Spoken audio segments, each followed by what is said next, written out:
Yipee-Ki-Yay, Mr. Falcon.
Seem to be continuing with a theme here as movies from our youth keep getting remade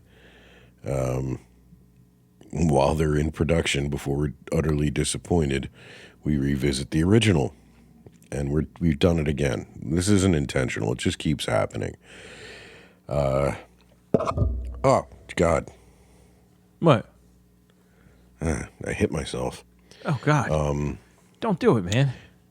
I shouldn't. I really shouldn't. So apparently it's been talked about for years and years and years, but apparently finally a remake of the Highlander is coming out, supposedly in 2026, I think. That far out? Jeez. Yeah. Yeah, they've been trying to make this movie for, I don't know, man, like ever since they made the last sequel, I guess. Henry Cavill is still apparently in it and supposedly the lead, supposedly Connor McCloud, but none of that shit's confirmed. None of the rest of the cast is in. The director is, I don't know how to say his last name, Chad Stahelski, the dude who directed John Wick. Oh, yeah. Yeah, he took the helm and is getting it made. I mean, IMDb has a poster, but I think it's a fan poster. Oh, that's the worst. Which they do sometimes. Yeah, because there's a couple other ones in the photo section that look super fake, too. Not that they're bad posters. It's just like you think you're getting a real one, and you're like, oh, man. Yeah, well, welcome to the fucking internet in the 21st century. Anyway, Chad has said that he's going to try to, he intends to keep it to the spirit of the original Highlander. He said he intends to use the Queen music from the original Highlander somehow. Yes. Which is all good signs. I don't know if it's going to take place in the 80s or if it's going to be present day. Know nothing. I assume they're going to be jumping around in different time periods, though. Like that we can be. Well, yeah, they better. Pretty sure of. Here's something cool, though. I don't know if this is rock solid, but I read this on a couple entertainment websites that they might be making it a trilogy of movies, but the catch is, like, the first movie is about, say, Connor, right? And leading up to The Gathering. Oh. And then the second movie is about whoever the antagonist is and their life. And it ends with the Kurgan. Yeah, or it might be it's probably going to be a different bad guy. It's probably something that they're going to change, I guess. I don't know. I don't know, but that's the idea, that there's going to be like two movies that both end on the precipice of The Gathering, and then the third movie will be The Gathering. About The Gathering. But regardless, he said that this first movie is going to be a lead up to The Gathering, so there's going to at least be two. That's optimistic, I think. He did get 4 John Wick movies made. Yeah. I mean, it's nothing about him. It's the source material. Like, I don't know. So, I guess there's a lot of reasons the sequels all turned out so bad, huh? Yeah, I Like- mean, some are better than others, but I mean, I can't explain. I really, truly don't know how Highlander 2 was as bad as it was. It No, I mean, stretches we the gotta kinda imagination. Yeah, we got to get that out of the way so we don't have to talk about it later. We can just talk about how Well, good the first one is. Why don't we? We could do the first one Do first. you want to do it in order? Do you want to? Okay. Yeah, why not? I mean, in order to appreciate how Yeah. bad the second one is, I think we first need to Yeah. appreciate how good the first one is. So we're coming up on the anniversary pretty soon. This movie came out in 1986. Yeah. So it's getting old. It's getting old. And it reeks of 1986. It's totally 1986. Yeah. But something I noticed really on the rewatch recently was that it's kind of like The Crow in that it has a definite tone and look to it. You know, it kind of creates a feel, you know, for the world, especially the 80s or the present day scenes. You know, and then at the same time, the flashbacks to Scotland, you know, in the 1500s, is it right? Yeah, I think so. That has like this sword and stone kind of Conan feel to it. You know, it feels like a fantasy movie almost. Yeah. The sets and the way it's filmed and everything. And I don't know, it just, I think it helped cover for a lot because this wasn't a low budget movie. No, it's big. Even for the time, like it wasn't low budget. It just, for the money they had to do an awful lot and a lot with, you know, period costuming, and there was stuff that was cut, and there were big set pieces, and they ripped down that giant sign. Just the giant. So in Christ, they paid Sean Connery $1 million for like a week's work to be in this. And that's I'll say it up front, man. That's the one thing I kind of just don't like about this movie, even to this day. Sean Connery? Is Sean Connery. I kind of can't stand him in this. I think he was just. Yeah, It just seemed like he was the name they could get, and they shoehorned him into playing a. What is he even? He's an Egyptian, supposedly. yeah. Who, He's got a Spanish in a name. roundabout way, got to Spain. I'm It's Egyptian. very strange. But also, he's playing opposite a Frenchman who's playing a Scotsman, whilst Connery is still he could never speak in any other fashion except with his own accent. He's not much of an actor. I mean, he always plays the same role over and over again. Just him He's Sean Connery. in a different costume. Yeah, Sean Connery in a costume. He's like John Wayne. So I don't know. I thought who knows? Maybe the movie wouldn't have gotten the budget it had if it didn't have Connery attached, because everybody else was a nobody. Yeah, because like, and at the time, who the hell was Christopher Lambert? He was Tarzan.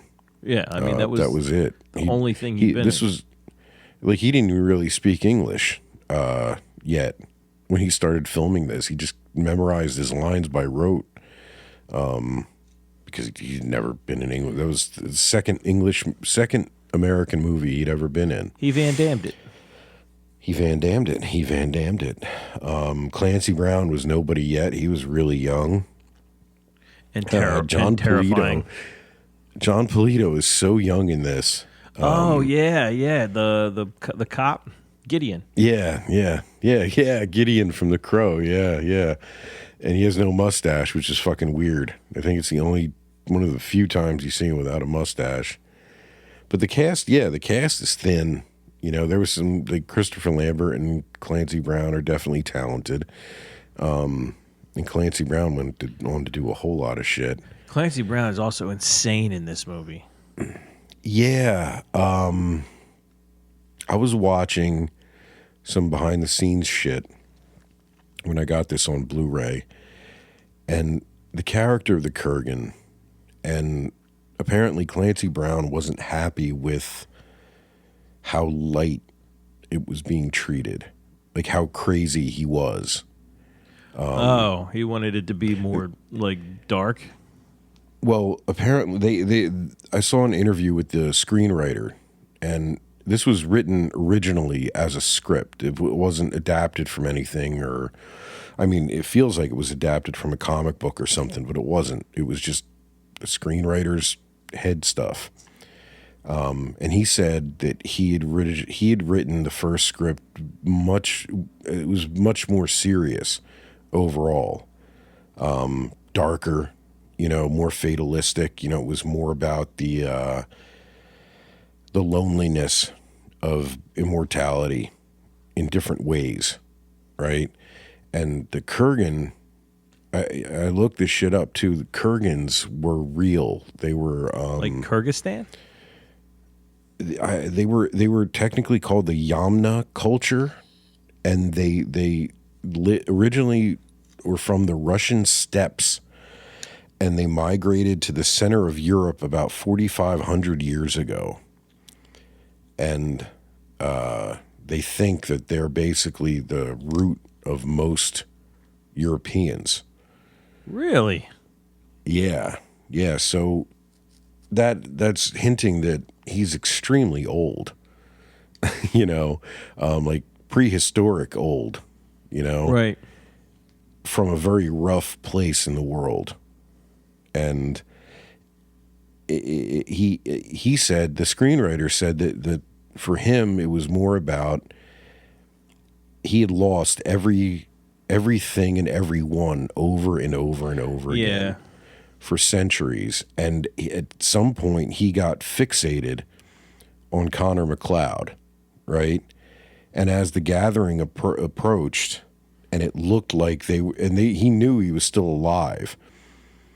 The idea of it being him, the two of them, in the end, fighting over the prize, it became his obsession, like the only thing he was living for. And that was his character. That was what he was supposed to be. There was nothing left except that. And yeah. That's why he goes off the rails. Yeah, I mean, you could interpret that to lead into the behavior you see in the movie, but it's just a little too, I don't know. I don't dislike it, but I could see how someone could think it's a bit too cartoonish. Yeah, it's a little silly. Especially when he steals the car with Hi, the old Ma. lady in it. I always just liked it, though. I still like it. It's just gleefully evil. It's fun, man. And I love how, that scene in particular, I love how they sync up when he yells with Freddie Mercury's yell in the song. Oh, yeah.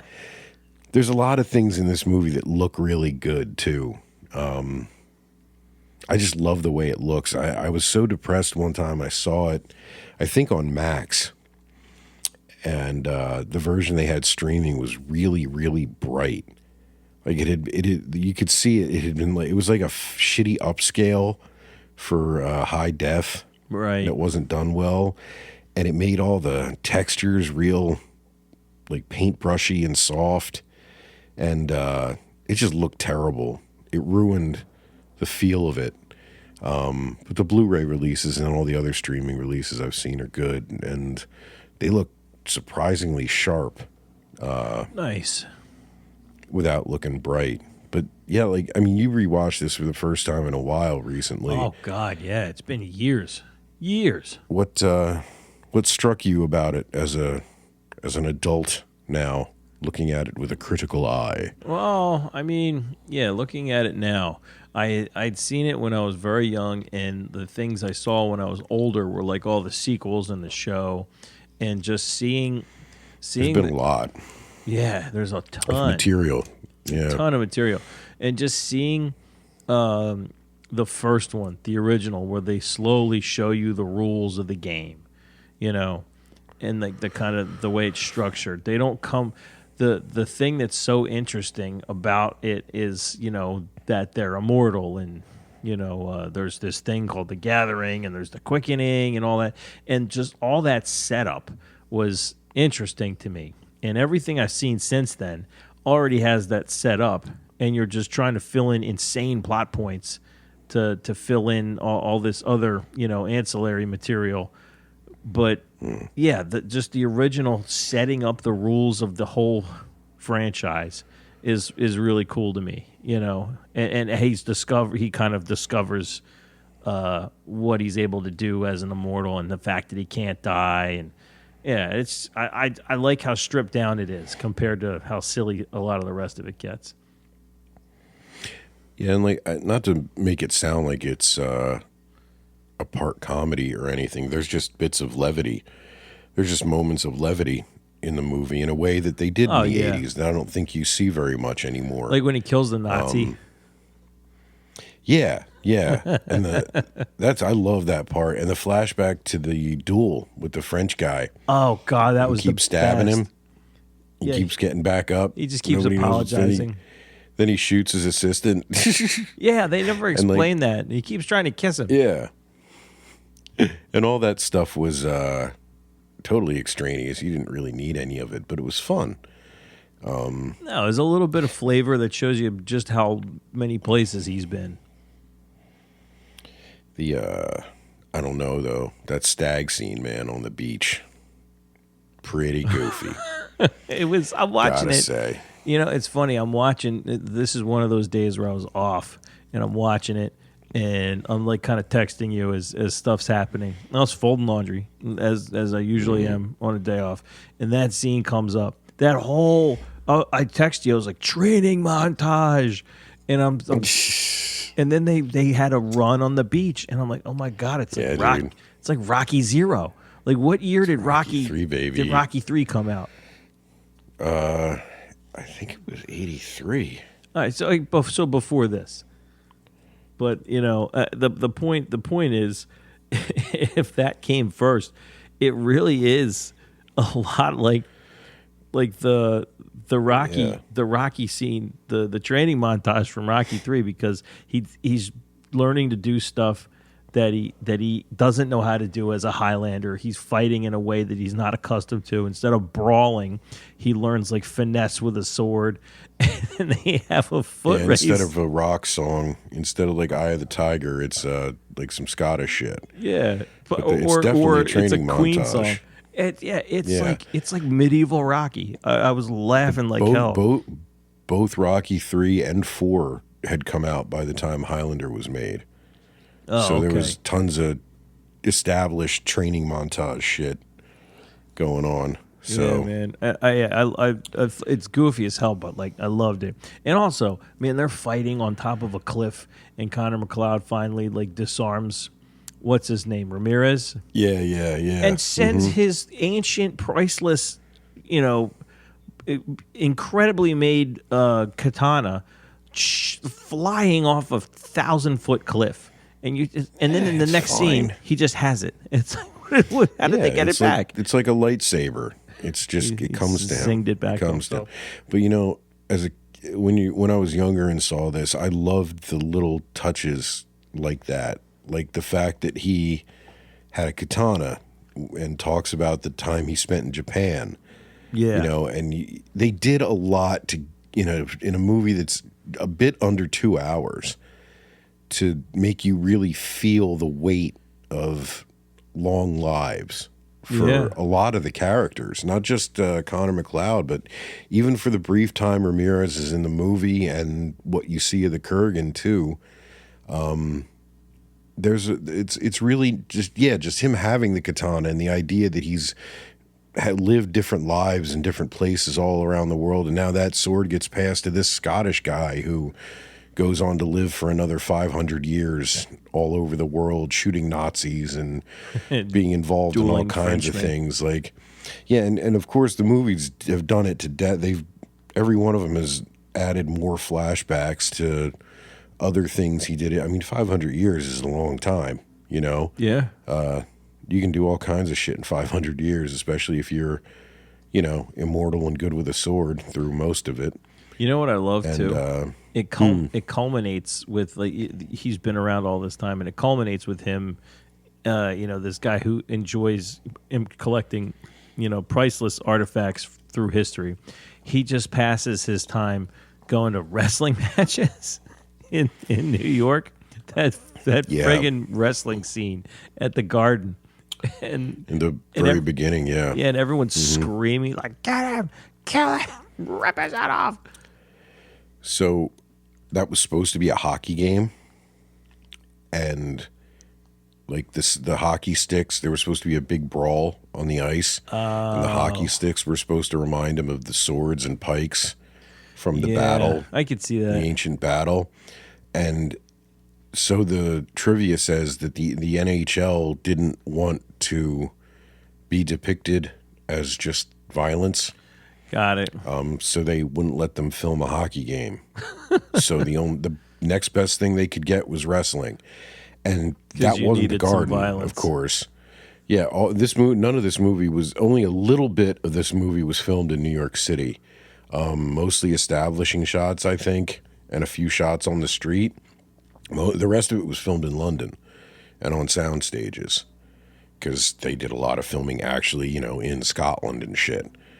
Oh, right. So the next closest city environment that is big enough to resemble New York, yeah, that makes sense. So I mean, they shot on the bridge, in New York, Silver Cup Studios, which is actually in New Jersey, which is where The Sopranos was filmed, and lots of other stuff. Yeah, yeah. That sign was from a different.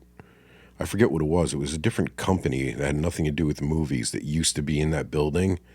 And then when they turned it into a studio, they just kept the name because there was a giant fuck off sign on the roof. Silver Cup Studios. So, yeah.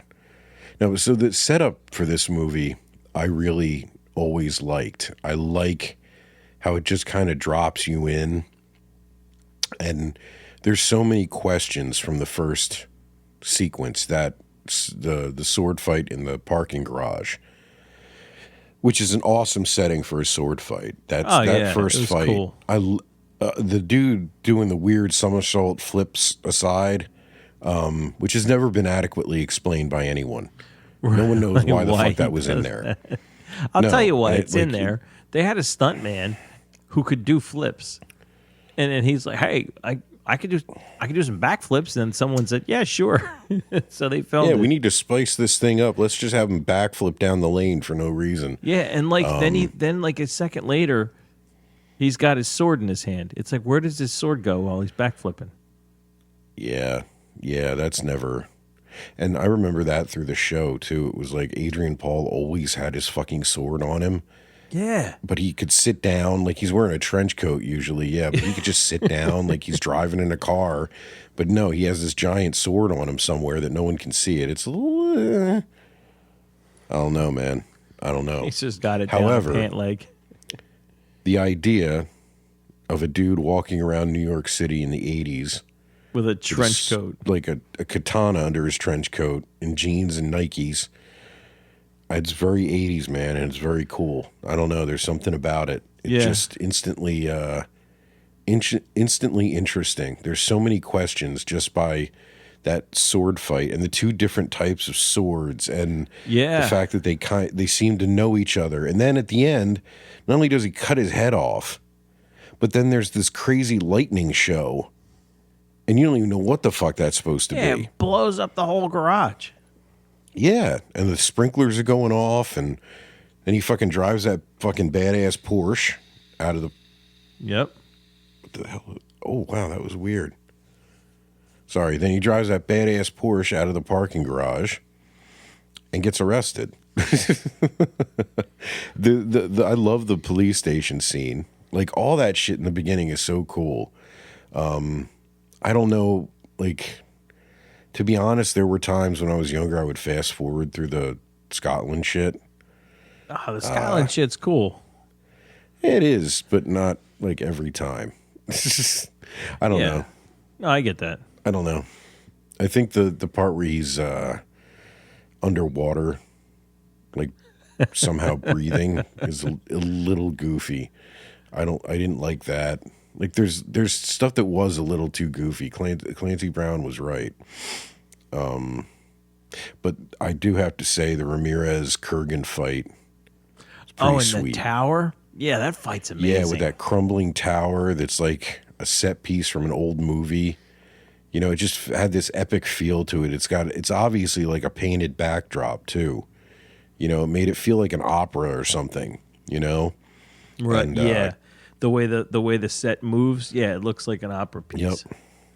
And Clancy Brown has some serious Peter Steele shit going on. Oh my God, I had the same thought. Right? Thought. It's like Peter Steele Right? coming after you with a claymore. Especially in that scene, you know, with the hair like Yeah. fully out. It totally looked like, and he's tall too. It totally looked like Peter Steele. You know what I remember? I do have a question. Go ahead. Don't forget your question. But like that scene, and even the scene at the end when McCloud fights him, I still have like memories of my dad giving me like the play-by-play, like it was a sporting event. He's just like because I was a kid when I saw it. I probably shouldn't have watched it that young, but he's going, yeah, like, and Ramirez is the better swordsman, but the Kurgan, he gets him into a position where he can overpower him, you know, and he's too strong, and he can overpower the smaller man, and then the other fight, he's like, now he's in the open ground. He can't beat McCloud in the open ground because he's fat. And I just took that as scripture. I was like, well, yeah, obviously, if they're in a small space, Okay. Kurgan wins. Yeah. And then he did the same thing for Highlander too. We watched them both very, very close God. together, and he gave me the play-by-play for like every fight. And I came out of there just thinking like I was an expert in like sword tactics, you know, because my You dad could just go explained fight it all. right now. If someone handed you a katana, you could do business. Yeah, I was like, I better get to the open ground. I don't want to be overpowered. What's your question? All right, so it's two things, and it's kind of about the rules. And one of the things I like about the original movie is I like to look at it as just a standalone story, because it does end. You know, there's an ending. Ends It has hard. to be. Yeah, for the story to even continue, the ending has to be retconned somehow, or we don't have to. We'll get to that, but Oh boy. the mechanics aren't super well defined because they only had 2 hours, right? A lot of shit is implied. Yeah. I love how the immortals feel pain.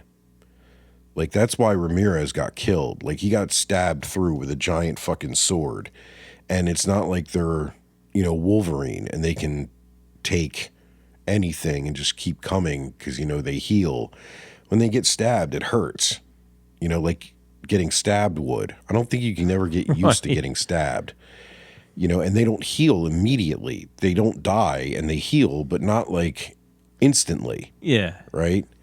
You're still The pretty scene with injured. the Uzi, the scene with the Uzi and the Kurgan in the alley makes you kind of wonder what the rules actually are as far as how fast they heal and shit, but whatever. That's a cool thing to me. Like, that makes it, you know, it's not just getting your head cut off. It makes everything matter. It makes the fights really matter more, you know? They kind of, I think in the show, they kind of downplay that. They make them more superhuman. You know, they can get hurt a lot without, but they also didn't show much blood at all in that Oh God, either. like no blood. So that leads to my question, right? Connor's been alive for, when we meet him, he's been alive for 500 some years. Ramirez has been alive for who knows how long. Oh, but like 1,000. Yeah, he said he was born in ancient Egypt. Yeah, so many hundreds of centuries. Neither one of them have a mark on their face. No scars, Okay. right? For guys who've not only been alive that long, but fighting with sharp things for that long, Yeah. it's kind of...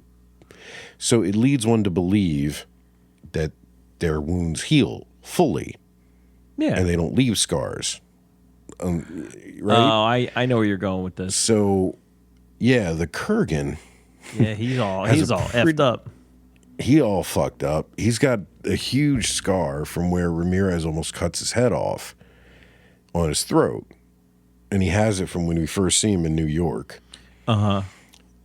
And then toward the end, when he shaves his head, which I guess he's supposedly has done with something that isn't a razor because his head is all fucked up and weird. Well, he probably did it with that giant it has fuck a off sword tattoo that on it. he carries around. Yeah. That sword's a little. The breaking down ability and taking a part of the sword is pretty goofy from sword perspective. I'm not a sword doctor, but I'm pretty sure a blade that breaks in half in the middle isn't going to be that strong. It's not a strong blade. Yeah. No, it's some goofy shit, but it looked cool in the movie. Oh, yeah. And he could carry it around in a suitcase. Yeah, it should have been a guitar case, but whatever. Oh, that's a great idea. It would have been much cooler. I dig his look when he first shows up at the hotel when he still has his hair and he's got the biker jacket and shit. That part with the hooker is really funny. Hi, I'm Candy. Of course you are.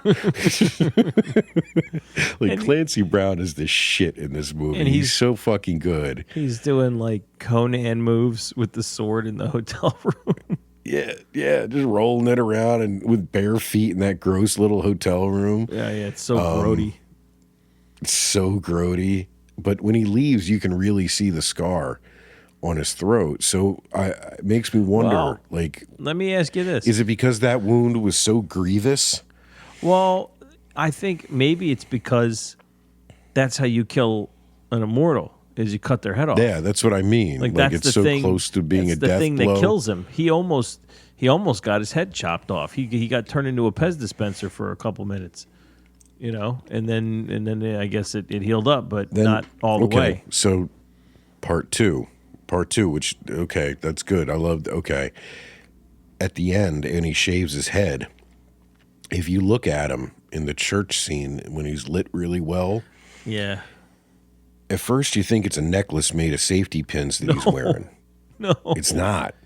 They're going through his neck. It's almost like they're there holding his throat together. Yeah, it's so gross. So it kind of makes me wonder if the wound never fully healed because it was so close to being a death blow for them, for an immortal. And, it sort of heals, but... having been in a couple fights and a couple quickenings and whatnot, he's got to staple himself together. It's starting to pull apart, right? Yeah, I'm wondering if that's what it is, which is pretty cool. Yeah, I'll buy that. I mean, it tracks with if you're gonna suggest that it didn't heal all the way because he almost got his head cut off. Yeah, it makes sense. Yeah, anything else that would happen to immortals would heal fully. Except that one thing.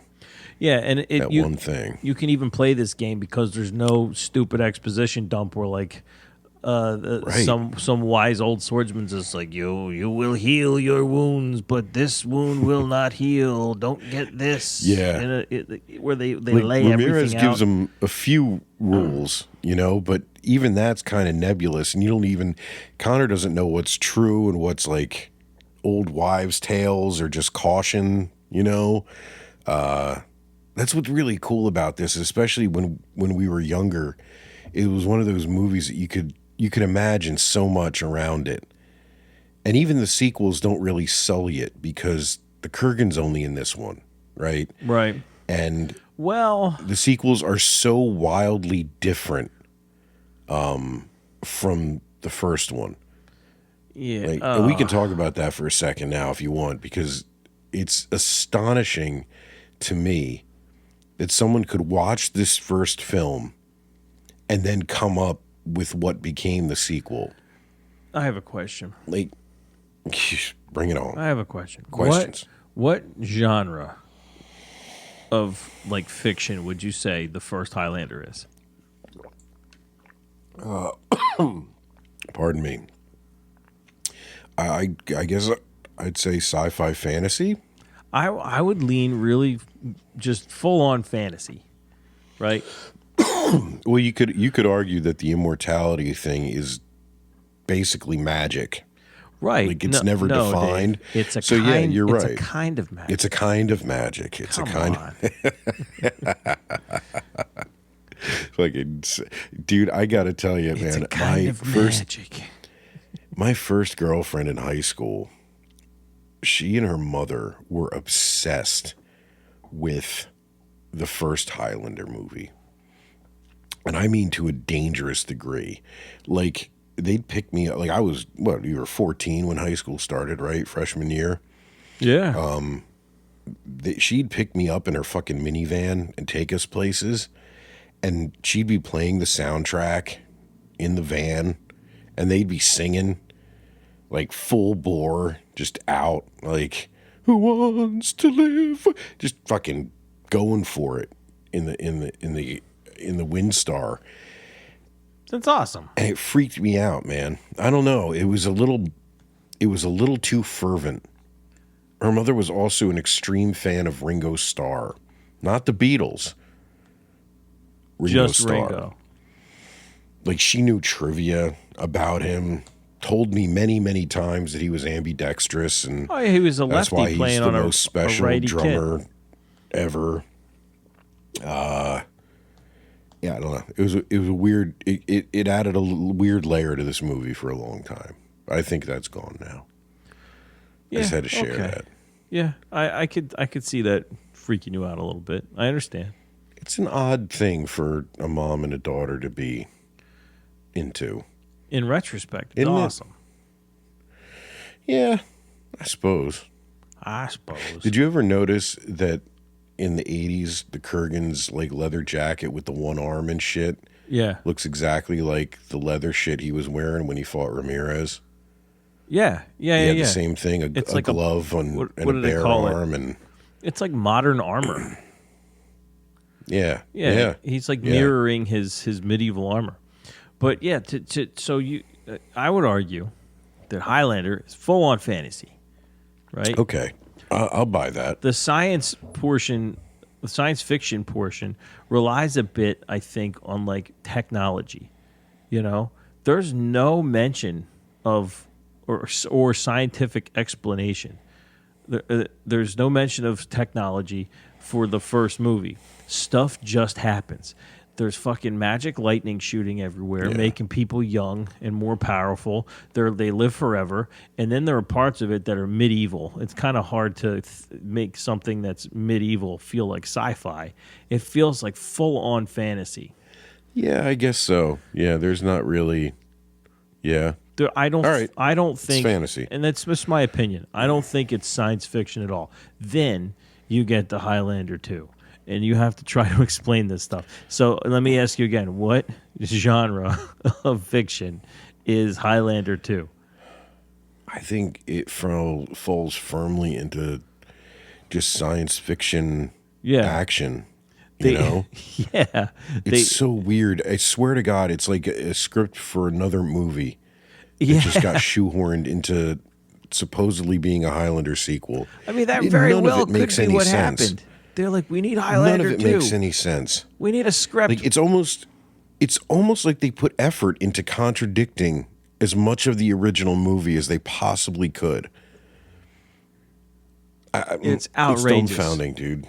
So yeah, it's like 8 movies smashed together. I hate it. Everyone hates it. Let me see if I have this right. I just want you to confirm this for me. So in order to explain why immortals are born and live hundreds and thousands of years to get to the final battle, the gathering, right? In order to explain that, we are to believe that they are actually exiles from a future planet which is embroiled in some sort of war.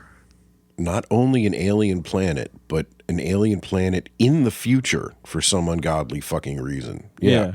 And so, they can't. They're instead of executing them, the 3 Baldies decide no, it will exile them, and they transport them back in time to Earth so that they live forever, and then whoever's left gets to choose to either come back to the planet Zeist, or they can choose to grow and die.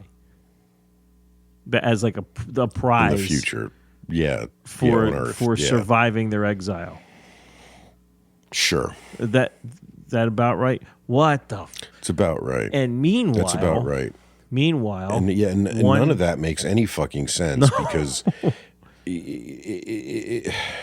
that implies that all of the there were many immortals, right? So where did the rest of them come from? So they were all So transported they were all exiles from Zeist? So even then, even if you say that, that would imply that it's simply a matter of how quickly they can kill each other. And that's not what the original says. It says that there's going to come a time where they all feel drawn to one place, Right. whoever's left. And that's what the gathering is, for fuck's sake. You know, the gathering. It's nonsense. It's like absolute nonsense, man. You know that Key and Peele sketch when they're coming up with Gremlins 2? I swear to God, they could do the same exact thing for Highlander 2, and it would be just as nutty. Yep. By just listing what happens. Yeah, go ahead. Rattle more. it off. Go ahead. There's plenty more. Go ahead. Tell me. Is this going to be about the General Katana? Yeah. The aptly named fucking bad guy. His name is goddamn Katana. Well, and then there's this too. He acts exactly the way the Kurgan does when he's when he's in New York, but just even more cartoonish with worse dialogue. It feels like they're trying to draw a line between the Kurgan and Katana, and so it implies that they're like, you know, of the same. So did they know each other? I read something. Yeah, that, where like, did the Kurgan come from? I read something. Why was he so that different? Kurgan was one of Katana's dudes and was sent after Connor McCloud to assassinate him once they found him on Earth. Fucking break. All of this makes it very, very stupid. Yeah. Not knowing is much better than Zeist. The backlash was so severe that there was. Did you know that there's another cut out there called the Renegade cut? No. Of Highlander 2? They used extra footage to pad out the movie, and they went in and removed every mention of Zeist. So wait, do they? The way they're hoping it plays is that the stuff that takes place on Zeist is just on Earth in the future, like in like a dystopian future. Okay. Because they still talk about time travel, and they still talk about, you know. But they try to make it seem like it's Earth. Right. They remove the alien part of it. And wait a minute. What's the thing that McCloud and Ramirez do where they rub the gold goop on each other's? Nobody knows. It's quickening jizz. They just get like gold married. It's so weird, dude. I can't just like explain touch it. this orange juice in this bowl together. We're now bonded in a way that cannot be broken. It makes no sense. It makes no fucking sense, dude. I read that this movie was just fraught with, like, Christopher Lambert wasn't getting paid, so he walked off the set for a while. Like, Sean Connery almost wasn't in it, but Lambert talked him into doing it, and they paid him like $3.5 million. He's on screen for what, like 5 minutes? That's like a Brando payment, man. And him being in the story is so stupid. Like, he's dead, and Connor just calls for him. Yeah, into the ether, and he just shouts, arrives. Ramirez! Yeah, and he just arrives and gets clothes at a tailor in Scotland. And he pays with a pearl earring. It's so dumb. It's so unabashedly goofy. Okay, we all mentioned all that shit, right? But we didn't even get to the plot. The plot where, you know, the original took place in 86. This one, it's the beginning of it, depending on which cut you see, begins in 2024 or 1999. Either way, in 1999, in this future of 1999, man, filmmakers really thought the world was going to end in 1999, didn't they? It's astonishing. So the world's a fucking mess because the ozone layer has been destroyed, and we're all going to be fried by the sun. So Connor McCloud, who has the gift now, which in the original was a kind of like magic, you know, no, what would you call it? The Buddhist shit. What's the word? Enlightenment. Yeah. Yeah. Everything like a everything is bodhisattva illuminated. kinda, yeah. Apparently that came with great scientific knowledge because he starts a company that builds a shield that protects the earth. However, it means there's no more sun. It's always dark. That's a problem. They never address the obvious question of how does the earth not die? Well, whatever. So Science. flash forward to 2024. That's funny. Somehow New York has turned into a parody of the 1940s. Everyone dresses like it's the 1940s. I guess because they're so miserable from living in total darkness all the time. And apparently it's supposed to be, like, if you read the press material for this movie, it says it's always 99 degrees. What? Yeah. But I don't really see any evidence of that in the movie. They're all wear a wearing lot of clothes. three-piece suits. I think that was just another mistake. Maybe from some version they threw out. I don't know. Even John C. McGinley sucks in this movie. Yeah. How is that possible? He's not great. I Michael love Ironsides, I normally love. He's awful in this movie. so He's goofy. a cartoon. You know what? So then there's that plot. Then on top of that, there's this ecological conspiracy where there's terrorists who believe that the ozone layer has repaired itself, but in RoboCop fashion, like capitalist greed has kept the shield in place, even though it's not necessary anymore. Right. Which then becomes the entire plot. The entire plot. The whole plot. Like no quickening or no gathering, rather. No. They never really get there. They don't really mention. No, Katana's just like much jumping about the around, Immortals. fucking shit up. Yeah, he shows up in like the boardroom of the company and just like swings his sword around and cuts someone's head off and makes John C. McGinley his bitch. He breaks some dude's neck on the table and he pulls his mouth apart. Subway scene is stupid too. Yeah. Why does that train go the speedometer on it gets up to 600? It's like, why? It's supposed to be just it's a future train, I guess. It's a future. Why would it go? This New York City subway has gotten intense, 600 babe. miles an hour. And what the fuck is with Christopher Lambert's voice? Oh, I was just going to say that. Man, Hey, Jimmy. why? You're a good boy, Jimmy. Thank you for my regular. He does say that, doesn't he? You're a good boy, Jimmy. When that It's so customer fucking when that goofy. customer goes after him, you're the one that put that puke up in the sky. Yeah, and then fortunately, he cuts one of the bad dude's heads off with a train, or whatever the fuck that thing is, a trolley car wheel. Yep. And gets some quickening juice. And he's young and again. becomes 25 again, or whatever the fuck he's supposed to be. Just in time to bang Virginia Madsen in an alley. Okay, yeah, dude. I was folding clothes dutifully, folding my kids' britches, and then he kills those two weird flying goth birdmen, right? The ones that Who cackle. Yeah. All they do is cackle. with their tongues out. Yeah, that was Awful. weird.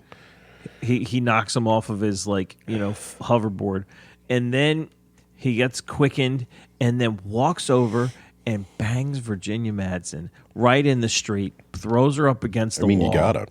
And I was just sat there holding a little T-shirt, just like stunned into silence. Like, wait, he does what now? Like that's how that works. 90s Virginia And Madsen, even- you just gotta. I know that he just had to, but what about Virginia Madsen? Is she just like She decides seemed cool with it. she's into it, man? It made no sense. She did not protest.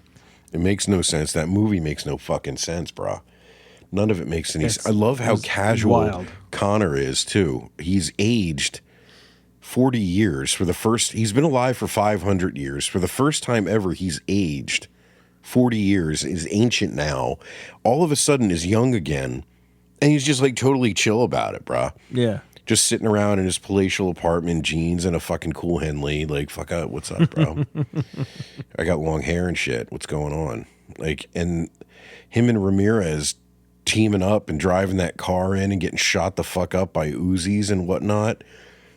That was weird and grotesque. Like, it's just everything about this movie is so fucking weird.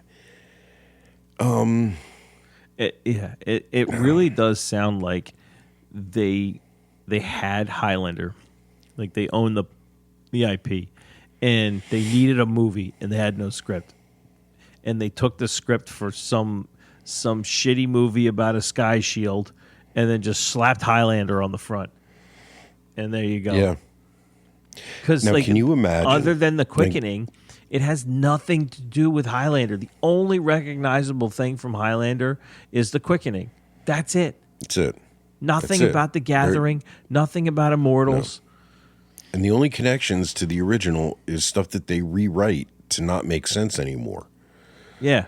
It's goofy. It's insane. It's insane. And I read about it, and there's no like, oh yeah, this was. No, they just, this is the movie they made. There were people involved with the original who made this movie. Oh, boy. Can you imagine what it must have been like? Because the original Highlander was a flop in theaters. It didn't even break even, right? Right. But it was discovered, like so many movies of the time, when it got to VHS and cable. Can you imagine being somebody of whatever age who discovered this movie in a fucking Couch Potatoes or a Blockbuster or whatever you had, West Coast Video, and you became enamored with it, and you and all your friends watched it, or you saw it on HBO one night, and you watched it for years, literally years, imagining the backstory, imagining maybe a sequel, I guess. I don't know why you would, because the story is completely fucking over. And then, after 6 years or so, you find out that a sequel's coming. It's got somehow Sean Connery's in it too. They're bringing back Christopher Lambert. You see stills, it looks pretty fucking cool.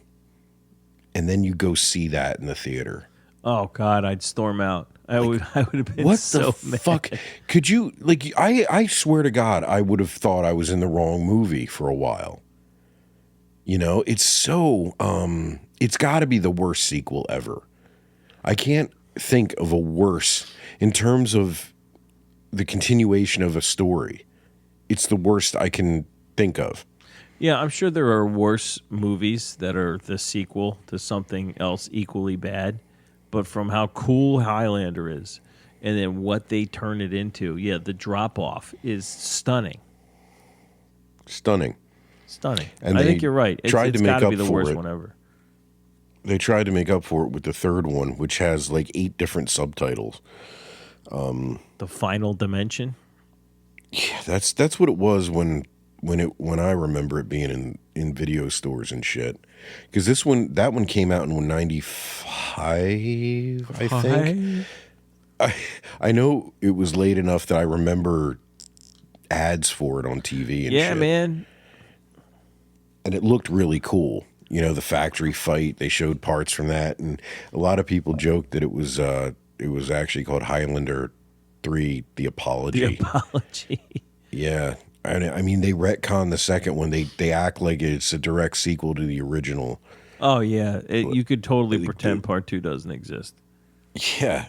Like, they just move on. I mean, Part 2 pretended Part 1 didn't exist. Yeah. Somehow they got a more cartoonish villain than they had in the second one with Mario Van Peebles. What's his name? And Kane? his weird wizardness. Kane, yeah. And apparently there's 2 slightly different versions of this one, too, where the magic shit is played up a little more and one where it's not. I don't know. I kind of like this one. I like the bit about when the sword breaks and he goes back to his home in Scotland to fix it. Yeah, he has to reforge It's a it. lot, though. Like, it's a much better sequel than Highlander 2. Well, yeah, they actually try to but, do something with that story. Yeah, but again, just to continue a story that ends, you have to throw some kind of monkey wrench in there. And the conceit in that one is that there were 3 immortals who had been banished or locked up through magical means in a cave underground for centuries. And when they were released, the gift reversed itself, I guess, because now there were more than one immortal on Earth. And yeah, and there's more quickenings and beheadings and such. So when the gift was reversed, did he forget everything he knew? They don't address that. Damn it. They don't address that, but they gave him a son, an adopted Egyptian son, I think. I don't know. It's weird. He's just there to be a damsel toward the end of the movie. And they even have Mario Van Peebles drive him around all crazy like the Kurgan did. Yeah. It's exactly the kind of shitty sequel I would have expected after the first one. Part 2. Yeah, instead of what we got. So there's never really been a very good sequel. After that, what was it? Endgame? Many years later. Yep. That was the one with Adrian Paul. 2007, I think. Yeah, that was the passing of the torch movie. Connor actually gets killed in that one toward the end. I don't remember a whole lot. Yeah, it wasn't very good. I remember it wasn't very good. He's teaching him this supposedly unblockable move, right? Where you wind up with your opponent's sword at your neck and your sword is behind your head or something. Or no, your opponent. Yeah, something you have your like opponent's that. Your sword is behind your head. It's held weird. behind their head, and you pop out of it and you do a whirly move and you can chop the guy's head right off. And it's an unblockable move. And then he goes to do it. And the guy fucking blocks it. He has a little sleeve blade that pops out, and he goes, "I know what you're up to." Clang! You didn't count on the sleeve blade, baby. Yeah. God. I just remember how old Christopher Lambert looks in that one. Well, but there's parts of it that were cool. I've seen it many times. And then I saw it in the theater. I remember going when it came out. They turned that there can be only one axiom on its head, and basically admit that we had it wrong. We didn't have to kill each other all this time. We just had to pick one. I forget. I don't really remember that. I forget what it wound up meaning for real, but essentially they admit that we had it wrong for a couple thousand years. Well, in the show, they introduced this concept of a Watcher Council, these dudes who are humans who keep an eye on immortals and clean up their messes and shit. Yeah, they track their power level and secret. Shit. Yeah. And in the movie, Connor, I think it's after Rachel gets killed, he volunteers to be put under sedation and locked away in this cave with a few other immortals. And the idea is that it's a safeguard against anyone getting the prize, because these 4 immortals are tucked away and can't be beheaded. And then, of course, someone breaks in and kills everyone but Connor, and there's some shit that goes on, and that's why there's a story. There's a lot. They start adding shit onto an already complicated mythos. And, people like the show, though. It was a Sci-Fi Channel kind of show. And, it had its charm. Adrian Paul was, he made the fights look good and everything. Yeah, he's a martial artist. I remember some of the early seasons, this stuff was cool. They had some really interesting ideas and tried to explore just the idea of being immortal in that world, much more than any of the movies could or tried to. So that was neat for if you were really into it. But, and there's been a lot of comics and there's been a lot of novels. There was a novelization of the movie, the original movie that I read. Oh, really? It was based on the original script, and it was really good.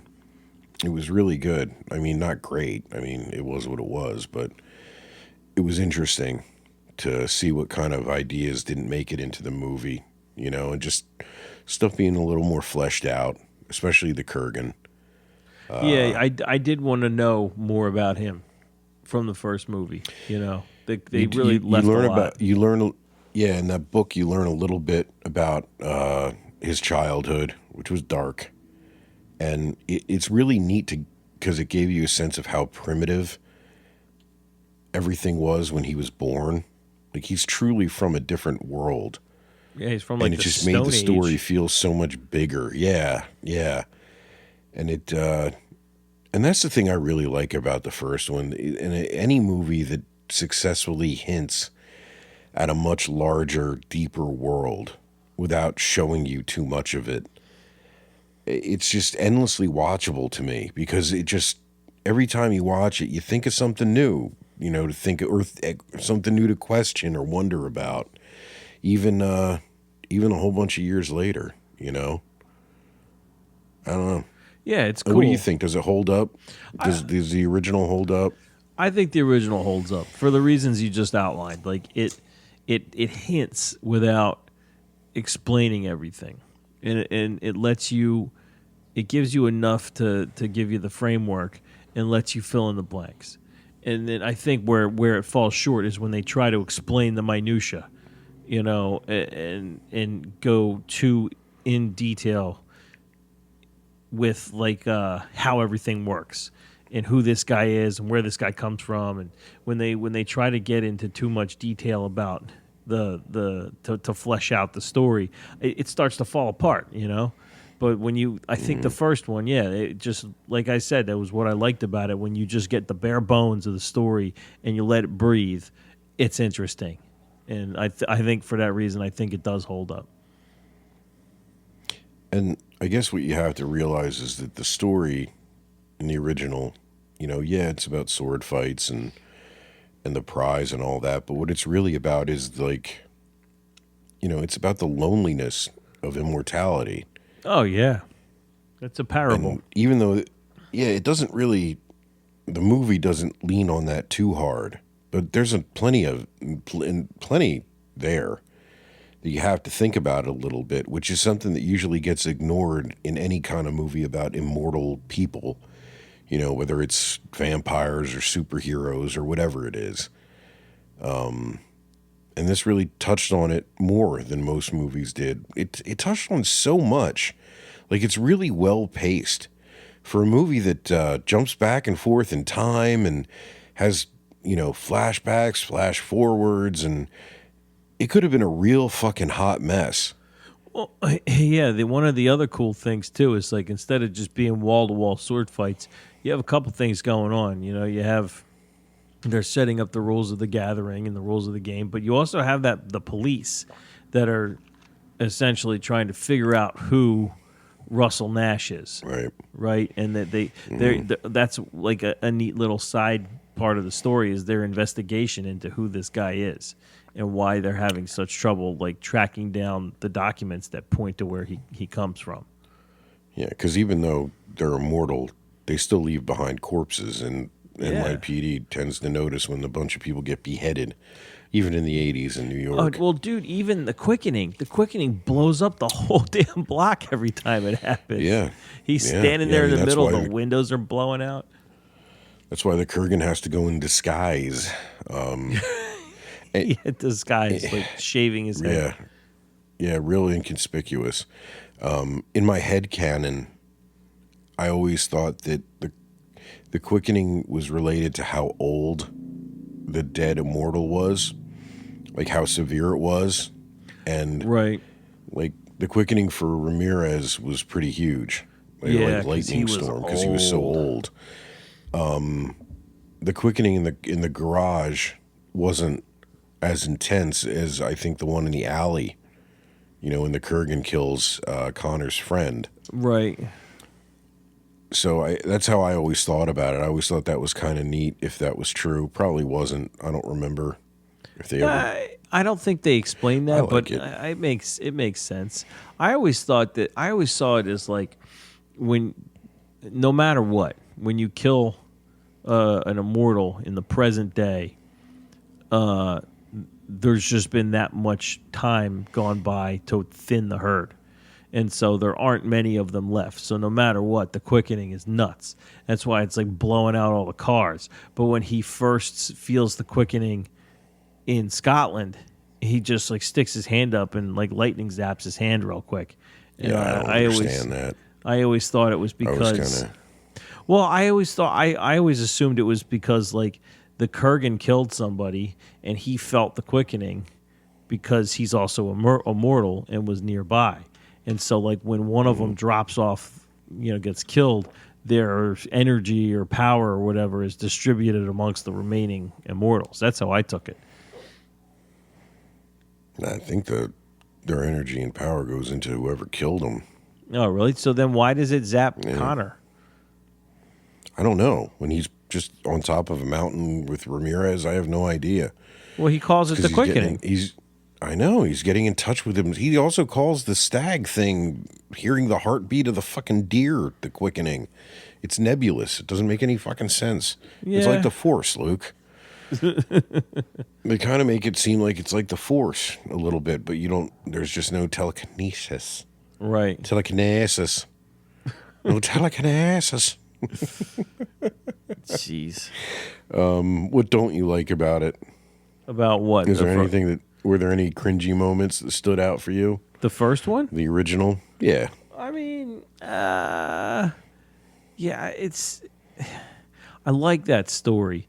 And there are just little things in the script that go over the top for me. And I think it's less to do with how it's written and more to do with Christopher Lambert.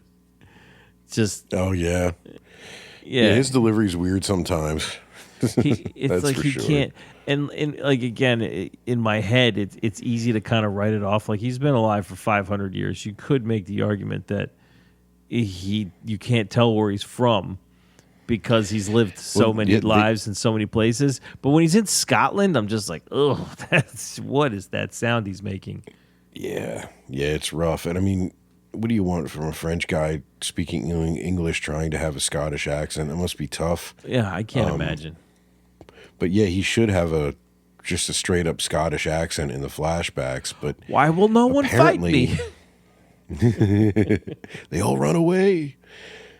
Apparently, they actually did that on purpose. They had some voice coach work with him to give him a very unspecific accent that was supposed to hide his French accent, and also make it sound like you said that he spent a lot of time in a lot of different places, speaking a lot of different languages.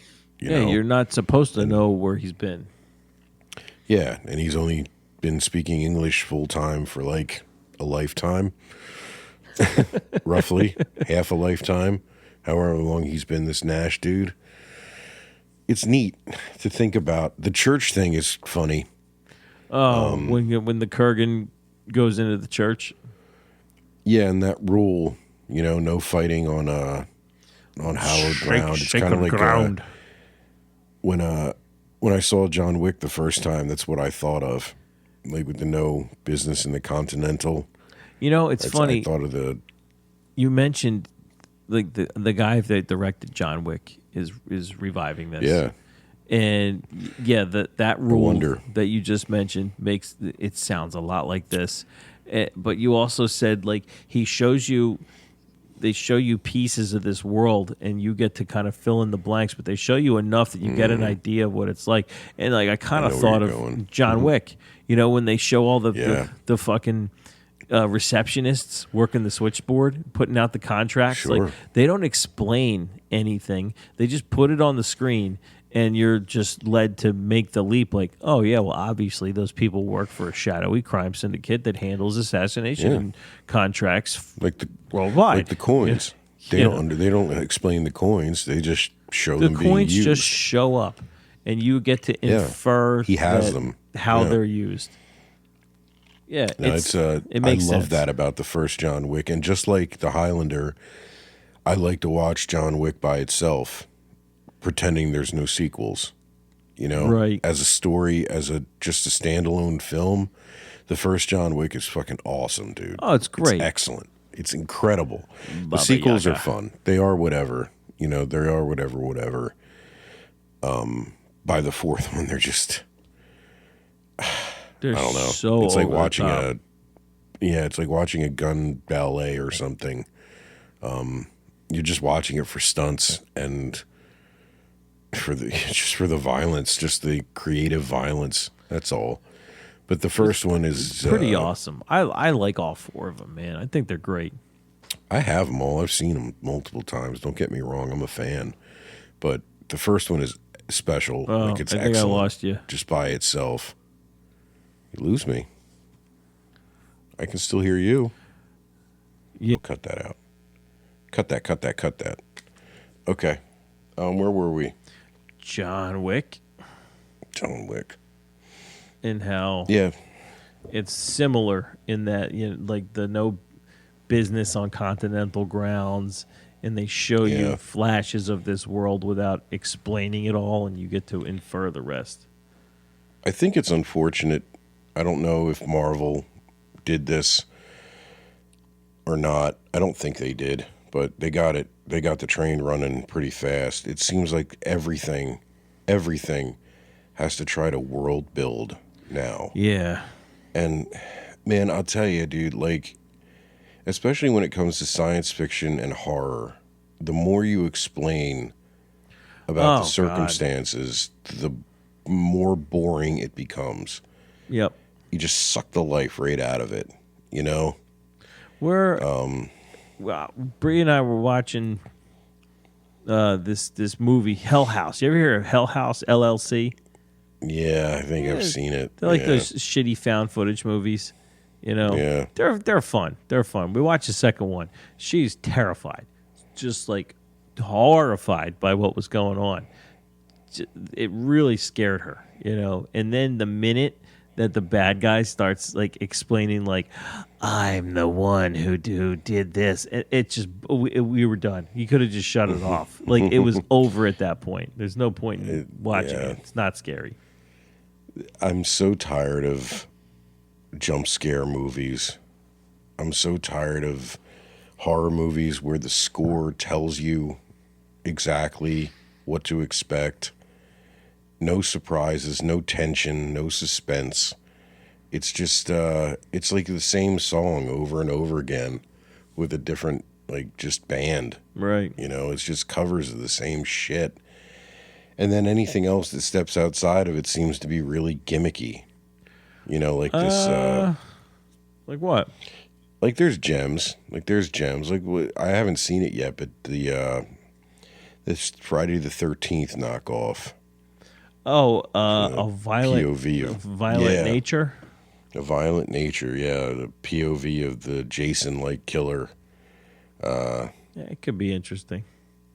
Yeah, like I said, I haven't seen it yet. I've heard both good and bad about it at this point, so I don't know, yet to be seen. But again, I mean, it's being sold on a gimmick, kind of. The trailer it is a gimmick. I don't know. I haven't seen an inventive horror movie in a while that I can think of. Well, yeah, it's been a while. The last two that come to mind for me that were inventive and kind of turned things on their ear were like Hereditary, you know, which was because, like, I mean, I can't remember the last time I watched a horror movie where essentially the bad guy wins. Oh, God. Freaked me out. And then It Follows. It Follows was a cool setup that I hadn't seen before. Good. Smile was pretty good. I haven't seen Smile. That was neat. It had a very It Follows vibe to it. It kind of had the same psychological twist. Right. It Follows was very good. You're true. That's definitely true. Like I said, there's been gems. Right. But, like, there's this meme where it's like, horror fans sifting through 500 movies to find a decent one.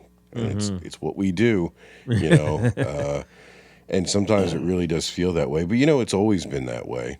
The horror shelf in the video store back in the day was full of movies from Full Moon Studios and just these dog shit fucking movies that look like they were made on a camcorder, but somebody put a little bit of money into the box art, so it fooled your ass.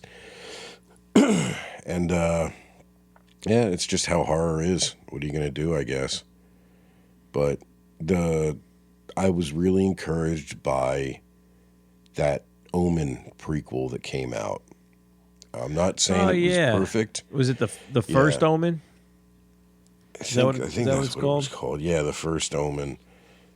I'm not saying it was perfect, but it was good as far as being a standalone horror movie goes, and it was creepy, and yeah, it was something. And Mike Flanagan's coming out with a new Exorcist movie. Wait, who's Mike Flanagan again? He's made a few of he made It, and some of the better Stephen King adaptations of late, and he's working on the Dark Tower project, whatever that's going to be. So he's apparently coming out with this next year, and it's going to ignore that sequel that just came out, Exorcist Believer. The one with the two girls? Yeah, with the two girls and the mom from the original, and it's fucking, I don't know. I didn't like it at all. I heard it was bad. I didn't get a chance to watch it. I heard it was awful. It wasn't good. It definitely couldn't be called good. So skip it. But we'll see how Mike Flanagan does. I have hope. Okay. I have hope. All right, so back to remakes, I guess. What would you like to see from the new Highlander? Because I'm not against the idea of this being remade. I think the original is old enough, and the mythos has been done to death so much that a clean start would be cool. I don't know about remaking the original, though. Like, he says it's going to have the same feel as... I don't know what any of that means, so it's very hard for me to picture something that can stand up in the same way as the original Highlander being made today. Well, I mean, I look at what they have to work with, right? The story is cool, and I am excited for this. I think it could be really cool, and I think like the way to go, if you're going to make another Highlander, is to remake the original. Yeah, because like we don't need another one that ends it again, or starts up a new chapter. That like we don't need that. If you're going to call it Highlander, you're talking about a specific... Make it about Connor McCloud. About Connor McCloud, right? And so I think if you're going to make that movie, lean into what you have. You have an actor who's a giant fucking nerd trapped in a superhero's body. Yeah. Yep, Henry Cavill is a super nerd. And you can tell, like, I think this will be a passion project for him. He's going to get super into it. The guy knows how to handle a sword. And he's actually British. I think he'll be able to pull off Scottish. But it's just between that and the fact there. that the director is so good with violence and fights, staging fights, and has that experience too. Like, obviously the sword fights are going to look so much better than anything in the old one. The choreography just, it was what it was for 1986. Yeah, Henry Cavill, I think it looks really good swinging a sword. Just having seen The Witcher. Yeah. And I think he's going to throw his weight behind it. Like, if anything, the antagonist has to be really interesting, though. They have to be either... Like, the Kurgan was interesting for certain reasons, but I mean, you can't have a... I don't know who is the villain against Henry Cavill, because he's huge. Like, he's a large, imposing person. He's not like Christopher Lambert, who's very average. He's a very average-looking dude, who looks very European, vaguely European. and I just don't know what you put him up against. I can't picture it unless you... I don't know. What do you think? Who could... Say you're not doing the Kurgan. say You're not doing the Kurgan. Okay. Yeah, like you're gonna. That's how this is gonna be separated. Like the Kurgan story was told with the original. So That's gonna stand by itself. Are new you villain. looking for? Are you looking for like where's the bad guy from, or who plays him? Like, is he physically more imposing? Is he wiry and maybe, I don't know, Asian? Like, is he? I don't know. Like, where do you go with it? Is he a contemporary for Connor? Like, because the relationship with, I mean, the Kurgan killed him and made him immortal. Yeah. You know, it's a connection from the very beginning of his immortal life till the end of it, you know, when he wins the prize. So that's kind of a rough bookend to beat. But you could have any villain do that, I guess. Yeah. You know? I think it would be cool to go back to a villain who's also an immortal and has met him in Scotland. You know, the same way that like kind of awakens his abilities by like trying to kill him in battle. I love that part of the original story. Yeah. When Sure. he has him dead to rights, and then his buddies jump in and stop him. So Absolutely. but and I guess I don't know.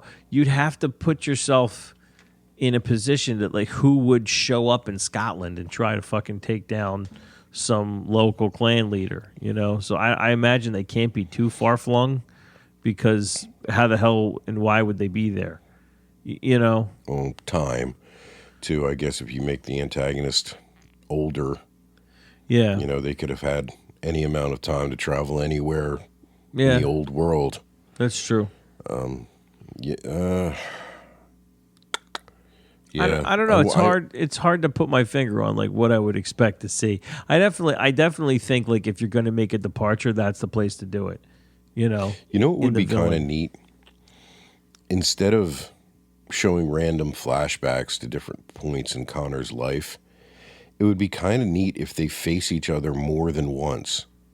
Yeah, Like that would be cool. If they fight without a winner in different time periods and different circumstances. And I think it would make the lead up to the final battle like even more meaningful. And there could be callbacks in that last fight, you know, to shit that they from previous fights. Like you have to make them really good, but right. with this team up, that seems to be what they're going for, and that would make the fights and the action and the violence actually meaningful, right? Instead of just being sword fights. Mm-hmm. I hope they try to keep it a little grounded. I hope that the Immortals don't have like super strength or, you know, aren't flying through the air on wire work things, or you know what I mean? Like I hope they make the sword fighting real and good. Like, you know, it could be turned up a bit, of course, because it's got to look really cool, but I don't want it to be like Jedi shit. I think I'd like to see more Christopher Lambert fight or Highlander fights. In that, like when you watch that movie, you really only get like two. Yeah, you get the garage. You get the garage scene, and you get the final battle. And so yeah, I'd you like get the to fight see in the alley with the Kurgan when he doesn't even have his sword. He has a pipe. Yeah, that's so quick. Like, so that doesn't really count. I'd like the helicopter. to see Henry Cavill square off with like either the Kurgan or the bad guy more than once, or I'd like to see him square off against another immortal, you know, but maybe in a way that like he's not out just trying to take people's heads off, but like if somebody's coming after him, I have no doubt that he would like, you know, absolutely cut their head off if he didn't have a choice. It would be really neat if New York is like a fucking just insane asylum during the gathering. If there's like a few more immortals than it's hinted at that there are in the original, like even just a couple dozen. And they're all like fighting at once. Yeah. It's like a sword fight a night for like 2 weeks, especially if you figure like not every one ends in a beheading. That could be a different. Oh no! Think about the scenes in John Wick, in all the John Wicks, where everyone is coming after Wick. Right. You know, when the contract's open, that's all he's doing is running through the city dodging assassins. I mean, not to that degree. Dodging immortals. Yeah, not to that degree, but like You could come up with all kinds of different situations where a fight just breaks out. Oh And yeah, then if he's on the some of them- subway and like somebody pulls a Yeah. sword out of their coat. Oh, a sword fight on the subway train, like a real one, not something goofy with iron sight. Yeah, dude. And they're like chopping Yeah. through the poles with their Yeah. because you gotta assume they all have like these incredible swords that are like ancient. I would like for them to not have magical swords that can cut through anything too. That would be neat. I don't know. That would be neat though. I kind of Subway like fight. the magical swords. I like Subway Fight. Did you know that the original movie was supposed to end with a fight on the Statue of Liberty? But they obviously couldn't do it. Yeah, of course it was supposed to end Yeah. that way. Yeah. I'd like to see like a down and dirty fight in an alley. You know, like it would be really cool to have one really like dirty fight that isn't on a set piece. Right. At least one, you know? It would be cool if they had one in the garden, maybe when it's empty, as like a nod to the original. That'd be neat. Yeah, that could be Since cool. MSG's still there. I think it's the same one. But yeah, that idea of it just being this fucking lunatic just fight ground, that's a cool idea. That's You know a cool what? idea. And I don't know that they'll do this, but it's what I want. I want a bloodbath. Like It's got to be bloodier. yeah, man. It's like you brought up Ninja Turtles not too long ago, and you have the one Ninja Turtle who has two razor sharp swords, and he would chop up robots in the cartoon, but when it came to film anything in a movie, there was never any blood, and he would just chop like their weapon in half and then like kick them. You know, if it's a movie about beheading people as the end result, like I want to see something bloody. Yeah. I mean, they showed there wasn't much blood at all in the first one. And the beheadings, they showed as much as they could, but that was just because it was hard to make it look real back then, you know? But yeah, some good beheadings that aren't goofy, but they're just real looking would be neat. I hope and from that director, I expect nothing less. I don't expect it to be super stylized. Like, I expect it to be gritty. Those John Wick You know? movies are violent as hell. And they fall into a rhythm after a while, and it becomes its own style. The original one was so just down and dirty and different. If he can do that with swords and stick to the original story, I think they have something, man. All right, so here's a good question.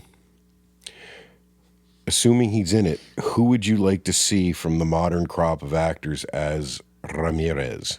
Ramirez. Oh, that's a great Yeah. question. I have one in my head, but I want to see. Let me think. And assume that assume his backstory is similar.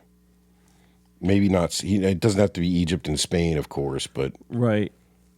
So we need someone who appears wise and possibly ancient. yeah. But also remember, all immortals they appear the age that they are when they're killed. Right. They don't age, so Okay. you could go different ways with it. I don't know. That's a great question. I'd have to think about it. Well, who's yours?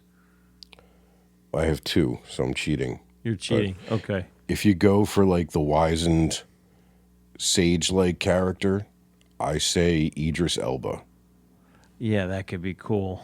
That could be That really would be cool. fucking awesome, and you can make him from fucking anywhere. Yeah.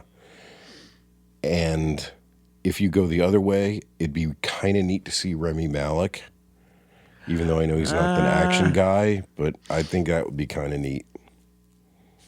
Rami Malek. I don't know. John Bernthal, Bernthal.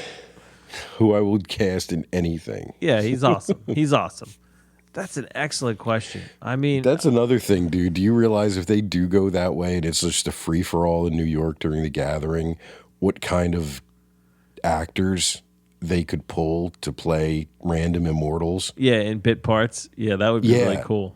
that could be incredible, dude. They could get names between them. That could be neat. Yeah. Who could be in it? That's a great. Who would play Ramirez or that type of character? That's a great question. Yeah. And I really like Idris. mad I kind of like Idris. That is a great. It's pick. like a natural fit. But if you were going against type, I wonder if there's someone more interesting. Oh man, that's a good one. Anyone but Tom Hiddleston. Tom Hiddleston. Yeah, you need someone. I would think you'd need someone like gruff and wizened, and just they look like they've seen some shit. Gerard Butler. Gerard Butler. Yeah, he could probably pull that off. I mean, he certainly could pull off Scottish. Yeah, he's pretty fucking old. He's pretty fucking old at this point. That could be neat. I don't know. I just if that character's in there, they could do some cool shit with it and give him a really interesting backstory.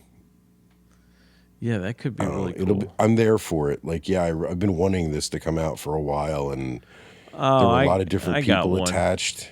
Go ahead. I got one. Yeah, and it leans real hard into like the idea that the person is Ramirez from Spain, Javier Bardem. Oh fuck! I'll watch him in anything, man. Of course, that would be great. He could be really good. Yeah, and he's got sword shit from the Dune movies. He knows sword shit. Lisan al-Gaib. Exactly. Yeah, yeah. That would be great. That would be great. Banderas would be funny. That would be an interesting choice if you want to keep going with Spaniards. Yeah, that could be really fun. He's older now. He would wind up feeling like more of a joke. Give him, kind of. Yeah, it's a shame. I don't know. Yeah, I don't know. Give him a beard. Give him like a giant Kurt Russell beard. How about Kurt Russell? He's just so American. It's really hard. Yeah, it would be hard to cast a regular American actor in that role, unless they can pull off an accent. Dolph Lundgren. Dig his ass out of retirement. Dude, he can be Ramirez. Make him the bad guy. Make Dolph Lundgren the Kurgan. Sure. Fuck it. What's his name would be pretty good. Batista? Yeah, sure. Yeah. He'd be, if you're going to go the Kurgan way, if you were going to go for the big, like, barbarian type. The big bad. Yeah. Of course, he'd be really good. Jason Momoa.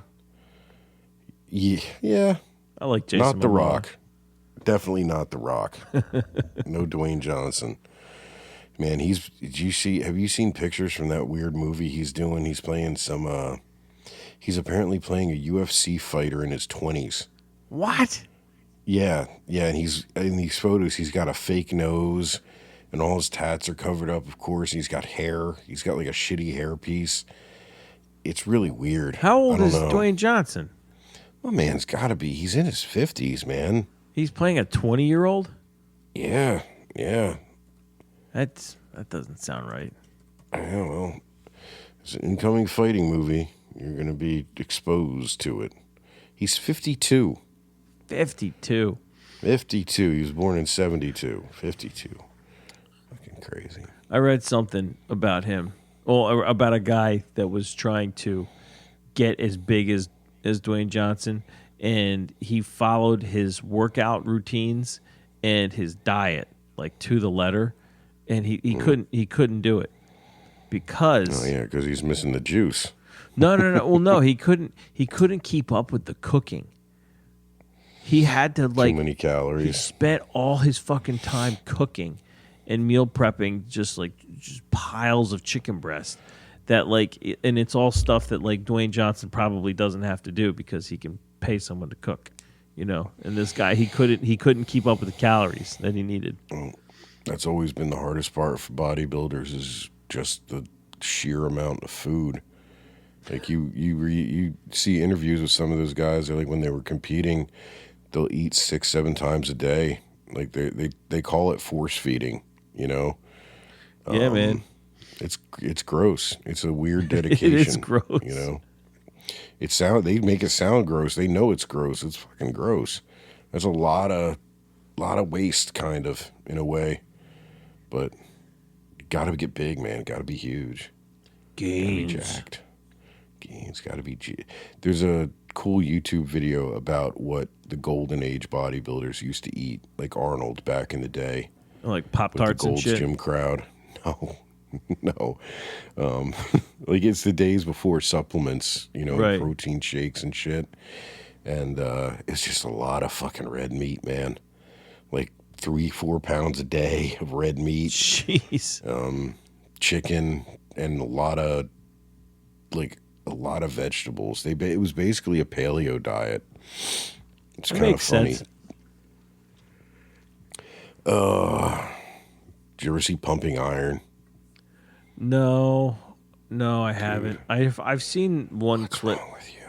I don't know, man. Like You would laugh your ass off at It's- that. That is the kind I of saw a thing you clip would of find Arnold. hilarious. Is he coming? I saw a clip of Arnold Schwarzenegger.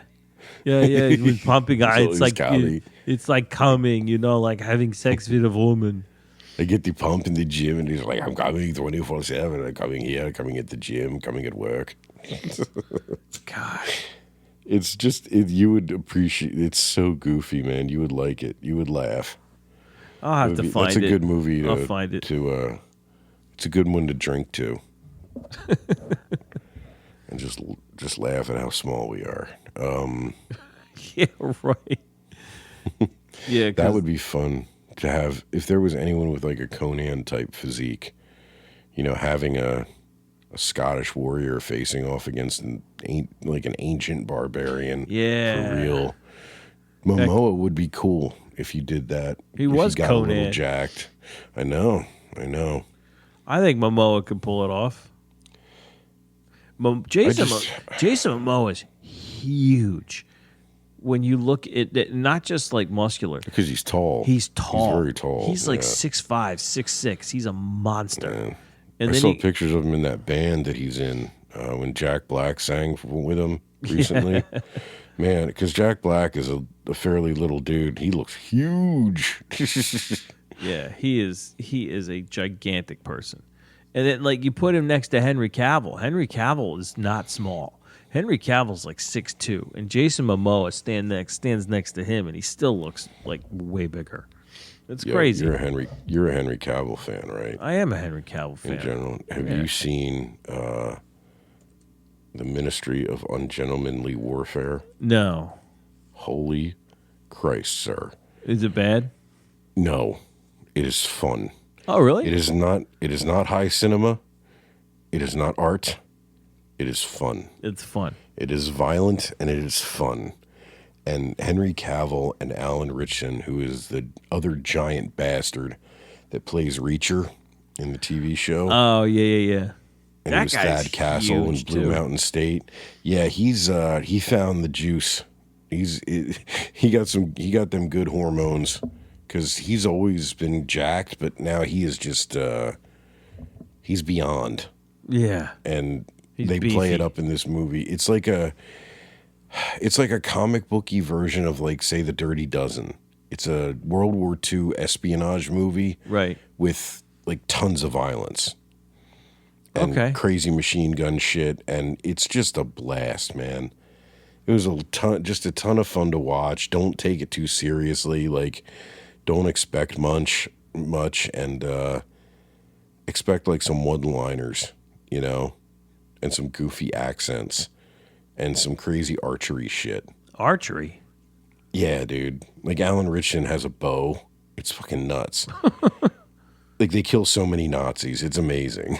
Oh, yeah. Okay, It's I'm fucking in. amazing, I'm in. dude. I'll watch it. It's a Guy Ritchie movie. Like I should have led with that. It's a Guy Ritchie movie. Yeah. Yeah, okay. and you I like Guy Ritchie too. So, no, it's a blast. It's when they add the tag like based on a true story. Like I think it's in the vaguest of terms. Yeah, very loosely based.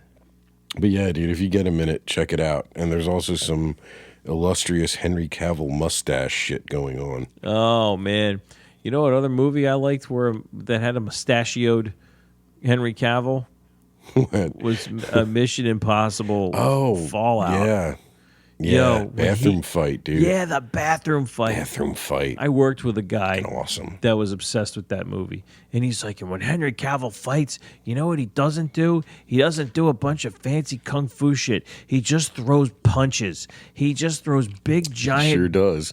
beefy haymaker punches because that's how you fight. You don't do like flippy kung fu. You punch people. And like, man, he's terrifying in that. When he's punching the tiles off the wall. Oh my Film God. that. The way they shot that was excellent, dude. And the contrast between him and Tiny Tom Cruise was neat in that whole movie. And he's huge in that movie. Like, he got jacked as shit for that. Yeah. I think he's bigger than he was for Superman.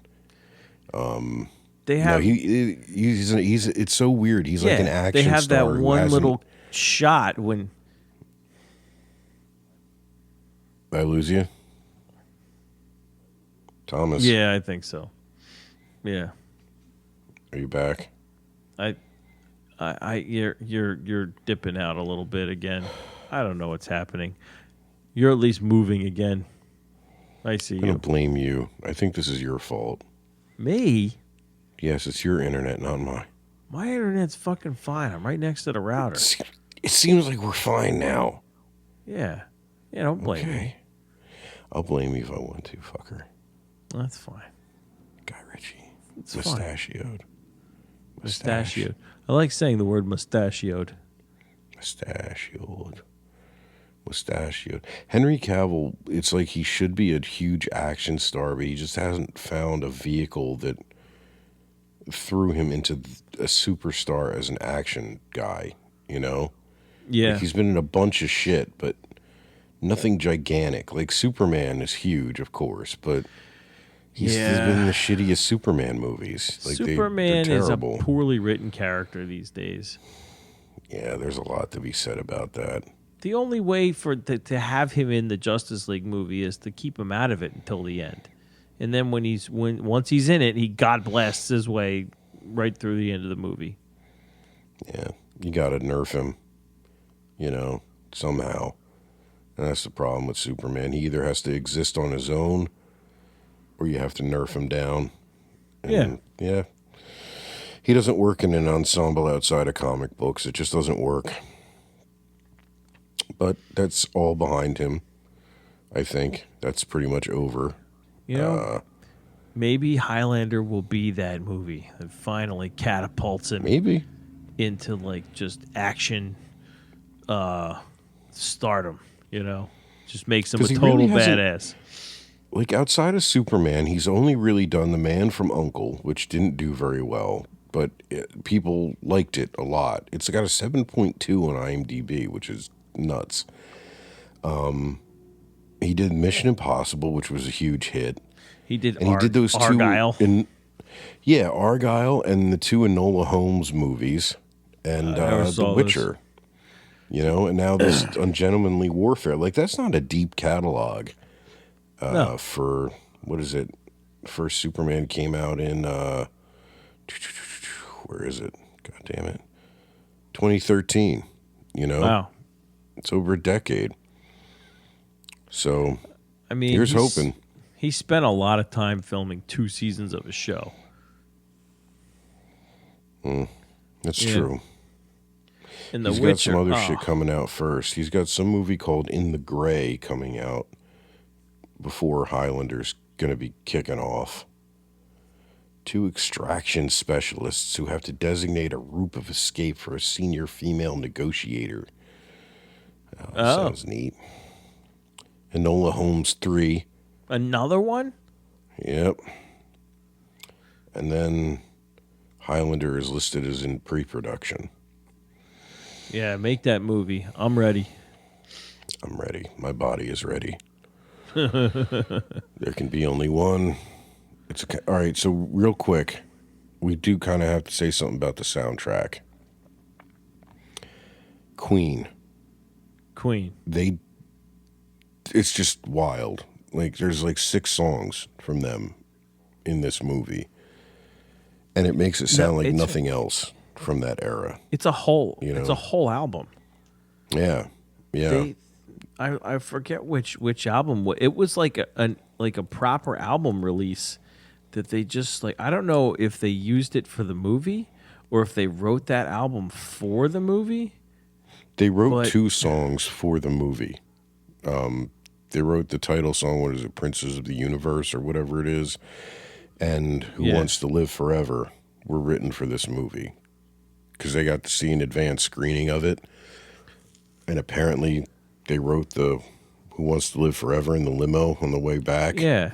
And then they use like a lot. They use a lot of that album. One Vision's in that. One Vision's in it. A Kind of Magic is in it. 1 Year of Love. I'm going right down the track list. And A Kind of Magic came from this movie too. It's a kind of magic. Pain is so close to pleasure.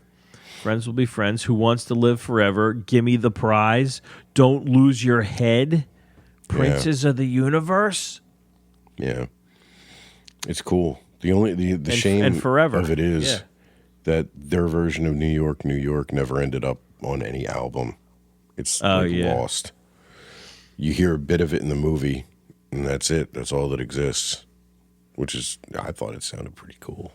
How do you feel about Queen in general?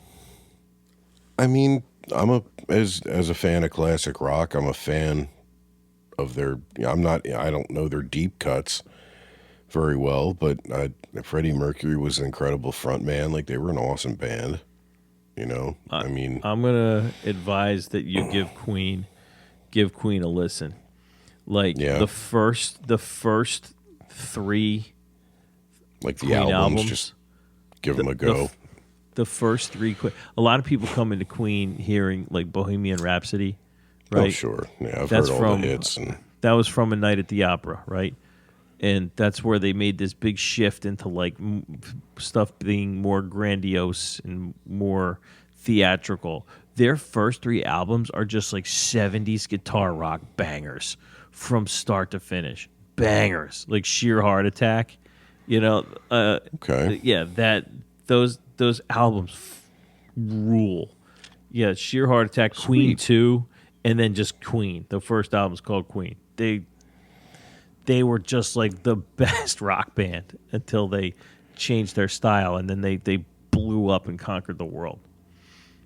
Fucking A, all right. Stone Cold Crazy, Brighton Rock, Seven Seas of Rye. Oh my God, they're just 70s headbangers. I love them. I know none of that. All right, You got to hear sweet. it. Stone Cold Crazy is like one of the most ballsy guitar riffs I've ever heard because Brian May was a guitar god. Hell I'll yeah, say you it. sold me. All right. Yeah. See, this is what I love. It's like new music that I'll actually might like New to you. because I'm old and I don't like new things anymore. So old new is great. Having that much Queen in this movie, though, really sets it apart, man. Yeah. It gives it again, with the visuals, it gives it a very unique feel. And like you said, that's after they got grandiose. Like there's a grandiosity to all these songs. They're very big, you know, very soaring. Yeah. Yeah, that's one way. Awesome. One word for it. And it's weird. Like you would never think Queen when you look at this source material, but it works. Somehow it just works, man. You know, way better than like Billy Joel would have. Like, Billy Joel. I want to tell you a story about a boy who picked up a sword and he went through time and he cut off heads. That's what you would it's get. just all doo-wop. She just did the whole thing in doo-wop. All right, cool. All right, so we're looking forward to the new one. The old one still holds up. The sequels are still terrible. All is right with the world. I love when that happens. I'm excited about this one, man. I got a good feeling about this one. And if they can make it happen, you know, even if it's halfway good, I'll be happy. Keep our eyes out for a release date, and I'm interested to see what his sword looks like. That's where my nerd brain is. I want to see the new sword. Connor's. Yeah. I want to know what they do. I want to know if it's a katana or not. I want to know if he like keeps some kind of Scottish sword. I feel like it has to be a katana. I Yeah, hope he you know really what? did. You know what? What? I'm going to make a prediction right now. All right. I'm going to make a prediction. This is based on nothing. Nothing at all. Based on nothing. Okay. But my gut, which has shit for brains. It's not going to be a katana. It's going to be like an old Viking sword. That's my prediction. I it is based on something. It's based on the fact that they found these old Viking swords that were like super well preserved, and they're coated in chromium, which like people know how to do today, but they can't explain how the ancient Vikings figured out how to coat a sword in chromium in like prehistoric times. Like no one knows how they did it, but they did.